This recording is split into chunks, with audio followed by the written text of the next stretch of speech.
Welcome students and viewers. We are in 12th Biogeology 7th lesson. 7th lesson name is Human Health and Diseases. In this lesson, today's section I would like to teach about 7.6.1 Addiction and Dependence. Addiction அப்படின்னா பழக்க அடிமைப்பாடுன்னு சொல்லும்.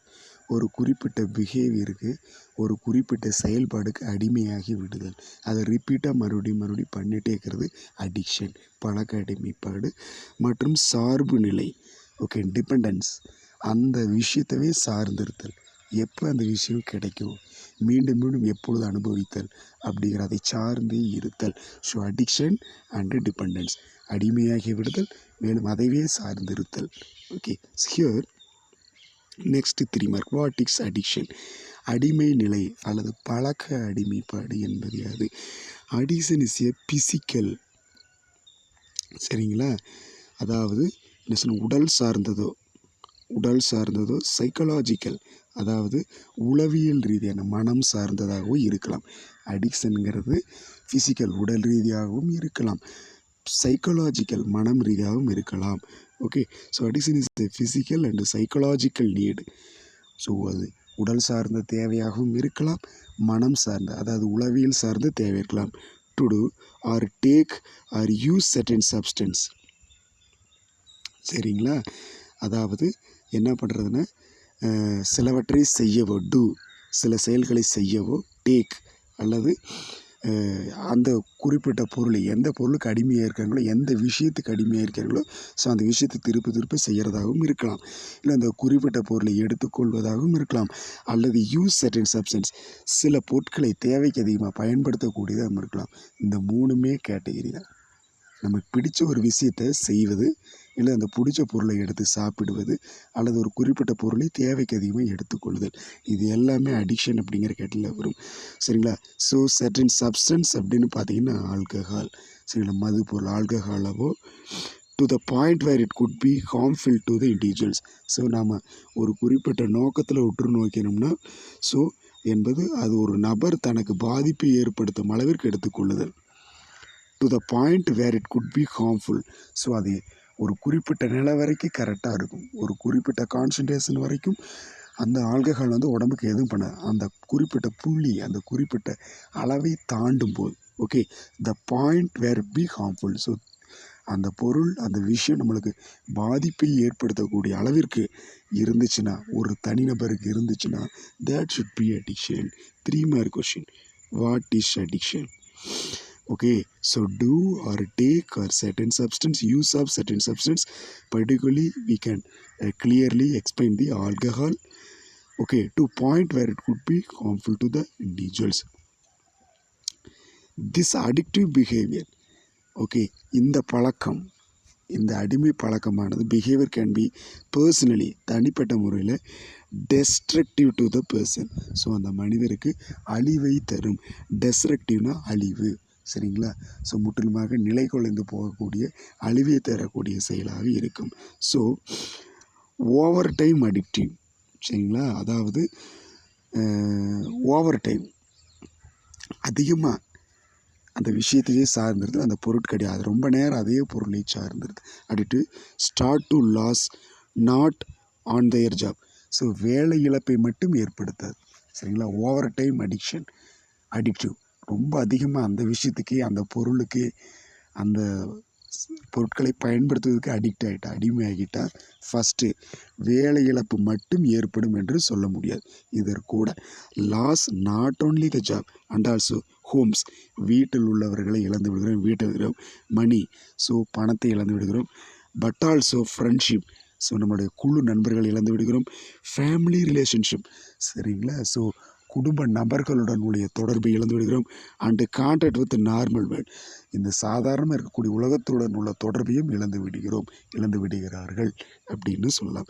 So addiction to drugs, சரிங்களா, so போதை மருந்திற்கு drugs அப்படின்னா போதை மருந்துக்கு அடிமையாகுதல், and alcohol, addiction to drug and alcohol, போதை மருந்துக்கோ மது பொருளுக்கு அடிமையாதல் can lead to psychological attachment to certain effect, சரிங்களா, மனம் ரீதியான சில சிக்கல்களுக்கு பாதிப்படைகிறோம். பர்டிகுலர்லி பார்த்தீங்கன்னா யூஃபோரியா, யூஃபோரியா. சரிங்களா? ஸோ அது என்ன பண்ணும், மகிழ்ச்சியை தரும். Effect such as euphoria and temporary feeling is wellbeing. சரிங்களா? தற்காலிகம் என்ன பண்ணுவோம், நன்றாக இருப்பதா, வெல்பீயிங்னு நன்றாக, தற்காலிகமாக நல்லா இருக்கிறோம், ஜாயாக இருக்கிறோம் அப்படிங்கிற ஒரு ஃபீலிங்ஸ் மட்டும்தான் ஏற்படும். பெர்மனண்ட்டாக அந்த ஃபீலிங் கிடைக்காது. யூஃபோரி அப்படின்னா சந்தோஷமாக இருக்கிறோம். சரிங்களா? அதே மாதிரி வெல்பீயிங் அப்படின்னு நன்றாக இருக்கும், தற்காலிகமாக சந்தோஷமாக இருக்கிறோம், மகிழ்ச்சியாக இருக்கிறோம், நன்றாக இருக்கிறோம் என்ற ஒரு சந்தோஷத்தை மட்டுமே வழங்குமே தவிர அந்த ட்ரக்கும் அந்த ஆல்கஹாலும் பெர்மனண்ட்டாக வேறு எந்த ஒரு நல்லதையும் செய்வது கிடையாது. ஓகே, ஸோ பின்னாடி அதனுடைய சிக்கல்கள் பின்னாடி பார்க்கலாம். Okay, so psychological attachment to certain effect such as euphoria, temporary feeling of the wellbeing. So repeated use of drug. So தொடர்ச்சியாக மீண்டும் மீண்டும், ரிப்பீட்டட்னா தொடர்ச்சியாக மீண்டும் மீண்டும் ட்ரக்கையோ ஆல்கஹாலையும், அதாவது போதைப் பொருளையோ ஆல்கஹாலையோ யூஸ் பண்ணிகிட்டே இருந்தோம்னா may affect the tolerance level of the receptor present in the body. சரிங்களா? நமது உடலில் உள்ள உணர்வேற்பிகளின் தாங்கும் அளவு, தாங்குதிறன் அளவு. சரிங்களா? நமது பாடியில் உணர்வேற்பி ரிசப்டார்னு சில அமைப்புகள் இருக்குது, அதனுடைய கெப்பாசிட்டி, அதனுடைய ஸ்டெபிலிட்டி. சரிங்களா? ஸோ அதனுடைய தாங்குதிறன், டாலரன்ஸ், தாங்குதிறன் பாதிப்படுகிறது. எந்த ஒரு விஷயத்துக்குமே ஒரு தாங்குதிறன் இருக்கும், அது எல்லை மீறும்போது அது பிரச்சனையாக உண்டாகிறது. So that affect the tolerance capacity of the receptor found in the body. நமது உடலில் உள்ள உணர்வேற்பிகளின் தாங்குதிறனை பாதிப்படைய செய்கிறது. So this receptor then respond only highest dose of drug. அப்போ அந்த மாதிரி பாதிப்படைஞ்ச ரிசப்டார் அதிக அளவில் ட்ரக்கோ இல்லை ஆல்கஹால் உள்ளே போனால் தான் அது ஃபங்க்ஷன் பண்ணும். ரொம்ப லிட்டில் குவான்டிட்டி ஆஃப் ட்ரக்கோ ஆல்கஹாலோ உள்ளே போச்சுன்னா there is no function, not at all. சரிங்களா? ஃபங்க்ஷன் பண்ணாது. So the receptor then respond only to highest doses of drug and alcohol. Okay, so அதிகமான ஆல்கஹால் ட்ரக் உள்ளே போனால் தான் அந்த ரிசப்டார் ஃபங்க்ஷன் பண்ணும். ஓகே, ஸோ இதனால் that leading to greater intake and addiction. இதனால தான் அவங்க அதிகப்படியாக ட்ரக்கையும் ஆல்கஹாலையும் எடுத்துக்கிறாங்க. சரிங்களா? ஸோ அந்த ரிசப்டார் கரெக்டாக இருந்துச்சுன்னா கொஞ்சமாக எடுத்துக்குவாங்க. அந்த பாடியில் இருக்க ரிசப்டார் கரெக்டாக ஃபங்க்ஷன் பண்ணல, ஹை டோஸ் அப்படிங்கிற லெவலில் தான் ஆல்கஹால் ட்ரக் உள்ளே வந்தால் தான் ஃபங்க்ஷன் பண்ணுவேன் அப்படிங்கிற கேட்டகரிக்கு போச்சுன்னா என்ன ஆயிரும்? So the person greater intake and addition, அதிக அளவில் அந்த போதைப் பொருளை எடுத்துக்கொள்ளுதல், மது பொருளை எடுத்துக்கொள்ளுதல், ரெண்டாவது அதுக்கு அடிமையாகி விடுவாங்க. So excessive use of drug and alcohol, எக்ஸசிவ்னா அதிக அளவில் ட்ரக்கு ஆல்கஹாலை பயன்படுத்துறதுனால லீட்ஸ் டு ஃபிசிக்கல், உடல் ரீதியான, சைக்கலாஜிக்கல், உளவியல், மனம் ரீதியான டிபெண்டன்ஸ், சார்ந்திருத்தல் ஏற்படுகிறது. மனம் ரீதியாகவும் அந்த பொருளை சார்ந்திருப்போம், ஃபிசிக்கல், உடல் ரீதியாகவும் அந்த பொருளை சார்ந்திருப்போம். நாம் அது இல்லைன்னா வாழவே முடியாது என்கிற சூழ்நிலை வந்துடும். அது இல்லைன்னா வாழவே முடியாது, நாம் இனி இருக்கிறக்கே லாய்க்கில்லை, வாய்ப்பே இல்லைங்கிற ஒரு மனநிலை அந்த டிபெண்டன்ஸ் விடும். Okay, here when the physiological dependence, psychological dependence, உளவியல் ரீதியாக, மனம் ரீதியாக, ஓகே, அந்த ட்ரக்கையோ இல்லை அந்த ஆல்கஹாலையோ சார்ந்துட்டோம்னா, அதவே நம்பி இருந்தோம்னா, அது இல்லைன்னா வாழ்க்கையில் அப்படிங்கிற டிபெண்டன்ஸ் சார்ந்து இருக்கும்போது that should develop the drug get mentally hooked on. சரிங்களா? மனம் ரீதியாக என்னன்னு சொல்லி பார்த்தீங்கன்னா,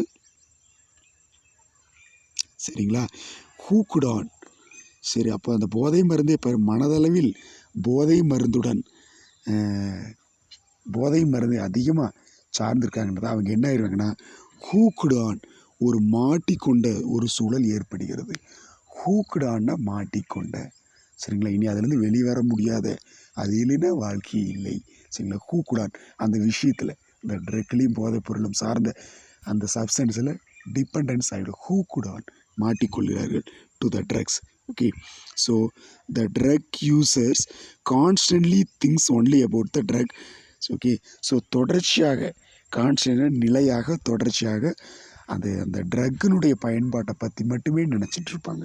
ட்ரக் யூஸர் கான்ஸ்டன்ட்லி நிலையாக தொடர்ச்சியாக திங்ஸ் எதை பற்றி சிந்தனை மட்டும்தான் இருக்கும்.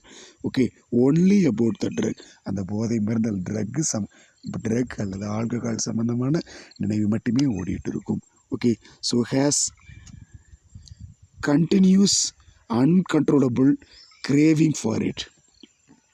அதனால என்னன்னு பார்த்தீங்கன்னா தொடர்ந்து போதுமே மட்டுமே நினைத்திருப்பேன். மேலும் அதன் மீது அவருக்கு தொடர்ச்சியான கட்டுப்படுத்தப்பட முடியாத ஏக்கம், கிரேவிங் அப்படின்னா ஏக்கம்னு தமிழில் சொல்லும், ஏக்கம் ஏற்படுகிறது. சரிங்களா? அதன் மீது அன்கண்ட்ரோலபிள் கட்டுப்படுத்த முடியாத ஏக்கம், கிரேவிங் அப்படின்னா ஏக்கம், கட்டுப்படுத்த முடியாத ஏக்கம், கிரேவிங் அப்படின்னா ஏக்கம். சரிங்களா? அந்த ட்ரக் ஆல்கஹால் மூலம் அன்கண்ட்ரோலபிள் கிரேவிங் ஏக்கம் ஏற்படுகிறது. So this state is called, இந்த ஸ்டேட்டை நாம் என்ன சொல்லுவோம்னா, இந்த நிலை என்ன சொல்லுவோம்னா யூஃபோரியா. இது பேர் என்ன சொல்ல, யூஃபோரியா, மகிழ்ச்சி உணர்வு அப்படின்னு சொல்லுவோம். மகிழ்ச்சி உணர்வு, அதை நினைக்கும் போது ஒரு சந்தோஷம், மகிழ்ச்சி உணர்வு என்கிறோம். Is caused by mental and emotional. சரிங்களா? Preoccupation with the drugs. அதாவது என்ன சொல்கிறாங்கன்னா, இந்த நிலையில் போதை மருந்தை பயன்படுத்துபவருடைய மனமும் உணர்ச்சிகளும், மெண்டல்னா மனமும், எமோஷனல் அப்படின்னா உணர்வுகளும், ப்ரீ ஆக்குபேஷன் வித் ட்ரக்ஸ். சரிங்களா? ஸோ உணர்ச்சிகளும் போதை மருந்தால் ஆக்கிரமிக்கப்பட்டுள்ளது, போதை மருந்தினால் ஆக்கிரமிக்கப்பட்டுள்ளது, நிலை கொண்டுள்ளது அப்படின்னு அர்த்தம். அந்த ட்ரக்குனால ப்ரீ ஆக்குபேஷன், சரிங்களா, ஆக்கிரமித்துள்ளது நமது உடல் முழுவதும், மணல் முழுவதும், உணர்ச்சி முழுவதும், மெண்டல் ரீதியாக எமோஷனியாக அந்த ட்ரக் வந்து நம்மளை ஆக்குப்பை பண்ணிடுச்சு, சரிங்களா, நம்மளை சூழ்ந்துள்ளது என்று எடுத்துக்கொள்ளலாம். So physical dependence is a, physical dependence is a state in which, அதாவது ஃபிசிக்கல் அப்படின்னு என்ன சொல்லும்னா, அதாவது உடல் சார்ந்த சார்பு நிலை. உடல் சார்ந்த சார்புநிலை என்பது physical dependence is a state in which user body requires a continuous presence of the drug. Continuous presence of the drug, அதாவது தமிழ் என்ன சொல்லாங்கன்னா உடல் சார்ந்த சார்பு நிலை. ஃபிசிக்கல்னா உடல் சார்ந்த டிபெண்டன்ஸ் சார்பு, உடல் சார்ந்த சார்பு என்பது பயன்படுத்துவோரின் உடலுக்கு தொடர்ச்சியாக போதை மருந்து தேவைப்படும் நிலையாகும். யார் அந்த ட்ரக்கை தொடர்ச்சியாக பயன்படுத்துகிறாங்களோ ஸோ அவங்களுக்கு என்னாகும், தொடர்ச்சியாக போதை மருந்து தேவைப்படும் நிலையக்கூடிய நீட்ஸ் ரெக்வயர், தொடர்ச்சியாக அந்த போதை மருந்து தேவைப்படுகிறது என்பதை சுட்டி காட்டுகிறது. கண்டினியூவாக அவங்களுக்கு கான்ஸ்டண்ட்டாக அந்த போதை மருந்து தேவைப்படுகிறது என்பதை வெளிப்படுத்துகிறது. So if the intake of drug, if the intake of drug or alcohol is abruptly stopped, ஒருவேளை ஓகே போதை மருந்து அல்லது மதுவை எடுத்துக்கொள்ள, ட்ரக் அல்லது ஆல்கஹால், போதை மருந்தவோ மதுவையோ இன்டேக் எடுத்துக்கொள்வதை அப்ரப்ட்லி ஸ்டாப்டு, சரிங்களா? ஸோ திடீரென நிறுத்தும் போது, அப்ரப்ட்லினா திடீரென, ஸ்டாப்னா நிறுத்தல், அப்ரப்ட்லி ஸ்டாப்டு திடீரென அந்த போதை மருந்தையோ ட்ரக்கையோ ஆளுகளையோ எடுத்துக்கொள்வதை அந்த பர்சனை ஸ்டாப் பண்ணோம்னா ஹீ ஆர் ஷீ, அந்த பெண்ணோ அந்த ஆணோ would develop withdrawal symptoms, அவர்கள் உடலில் withdrawal symptoms ஏற்படுகிறது. withdrawalனா விலகல் அறிகுறி தோன்றுகிறது. withdrawal symptoms என்னது, விலகல் அறிகுறி ஏற்படுகிறது. Okay, so in a sense the body becomes confused. Okay, so அவர்களுடைய உடம்புல உணர்வின் வழியாக, சென்ஸ்னா அவர்களுடைய உணர்வை நீங்கள் நன்கு ஆராய்ஞ்சிங்கன்னா என்ன உடம்புல இருக்குன்னு பார்த்தீங்கன்னா உணர்வின் வழியாக குழப்ப நிலை, கன்ஃபியூஸ்டு, அவர்களுடைய உணர்வுகளில் திங்கிங்கில் குழப்பம் தென்படும். Protest against the absence of the drug, உடனடியாக எதை வெளிப்படுத்துவாங்க, போதை மருந்து இல்லாத நிலைக்கு எதிரான தன்மையை உடல் பெற்று விடுகிறது. சரிங்களா? உங்கள் உடம்புல என்ன வெளித்தட்டு, போதை மருந்து இல்லாத ஒரு நிலைக்கு ஆப்போசிட்டான ரியாக்ஷனை அந்த உடல் பெற்று விடுவதை உணரலாம். Okay, protest against, okay, the absence of drug, drug இல்லாத ஒரு எதிரான நிலையை அந்த உடல் வெளிப்படுத்தும். So the withdrawal symptoms may ranges from, அந்த விலகல் அறிகுறி எதுலேருந்து எதுனா மைல்டு ட்ரீமர். ஃபஸ்ட்டு எங்கே தொடங்க, மைல்டு ட்ரீமரில் ஃபஸ்ட்டு தெரியும். லேசான நடுக்கம் ஏற்படும். டு கன்வல்யூஷன், லேசான நடுக்கத்திலிருந்து வலிப்பு வரை, கன்வல்யூஷனை வலிப்பு. ஃபஸ்ட்டு மைல்டு ட்ரீமர், லேசான நடுக்கம் ஏற்படும். ஏன்னா ட்ரக்கு அல்லது மது, இந்த சாராயம் இதெல்லாம் யூஸ் பண்ணுறாங்க இல்லைங்களா, ஆல்கஹால் ட்ரிங்க்ஸு, இவங்க திடீர்னு அதை விட்டுட்டாங்கன்னா உடம்புல ஃபஸ்ட்டு மைல்டு ட்ரீமர் அப்படின்னா ஸோ ஒரு நடுக்கம் ஏற்படும். சில சமயத்தில் வலிப்பு கன்வல்யூஷனும் ஏற்படும். கன்வல்யூஷன் அதுக்கடுத்தது சரிங்களா, சிவியர் அகிட்டேஷன் சரிங்களா, சிவியர் அகிட்டேஷன் சரிங்களா, அதாவது கடுமையான கிளர்ச்சி, அதாவது உடல் நடுக்கம் கிளர்ச்சி ஏற்படும். ஃபிட்ஸ் சரிங்களா, அதற்கடுத்தது மன அழுத்தம் சார்ந்த மன அழுத்த உணர்வு, ஃபிட்ஸ் அண்டு டிப்ரெஸ்டு மூட், மன அழுத்த நிலைக்கு ஏற்படும். அனக்சிட்டி, அதாவது பதட்டம் ஏற்படும். நர்வஸ்னஸ், படபடப்பு ஏற்படும். அதுக்கடுத்து ரெஸ்ட்லெஸ்னஸ், ஒரு ஓய்வில்லாத ஒரு நிலை. இரிட்டபிலிட்டி, எரிச்சல் ஏற்படும். இன்சோம்னியா, தூக்கமின்மை ஏற்படும். ட்ரைனஸ் ஆஃப் த த்ரோட், தொண்டையில் ஒரு வறட்சி ஏற்படும். ஸோ எக்ஸட்ரா, இதுபோல் நிறைய சொல்லிகிட்டே போகலாம்.